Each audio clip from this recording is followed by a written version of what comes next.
নমস্কার, আমি সৌমেন দাস। আমি আপনাদের নিজস্ব এগ্রিগেট রিপোর্টার। আজ আমরা এসেছি হুগলি জেলার মোসাট গ্রামে গৌতম দার সাথে দেখা করতে। তো গৌতম দা হলেন এই সিজনে এগ্রিগেটের মাধ্যমে তার ধান বিক্রি করেছিলেন। তো আসুন গৌতম দার সাথে আপনাদের আলাপ করাই। নমস্কার গৌতম দা। হ্যাঁ, কেমন আছেন? ভালো। আচ্ছা, আপনার নামটা বলুন একবার। গৌতম দে, আপনার বাড়ি? আলিপুর।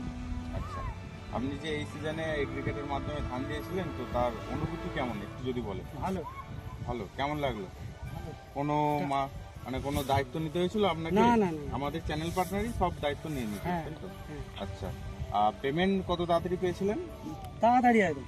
খুব দ্রুত? হ্যাঁ, একদম। আচ্ছা, পেমেন্ট নিয়ে আপনার কি কোনো আক্ষেপ আছে না? না খুব না ভালো। না, খুব ভালো। আচ্ছা, আপনি কি চাইবেন যে ভবিষ্যতে আরো এগ্রিগেটের মাধ্যমে ধান দেওয়ার জন্য? হ্যাঁ হ্যাঁ, আরো চাষিকে নিয়ে দিয়ে যাবো। আচ্ছা, মানে আপনার ভালো আরো হ্যাঁ। চাষিকে আরো বলবেন যে যাতে তারা হ্যাঁ। ধানটা দেয়, তাই তো? হ্যাঁ। ঠিক আছে, ধন্যবাদ দাদা।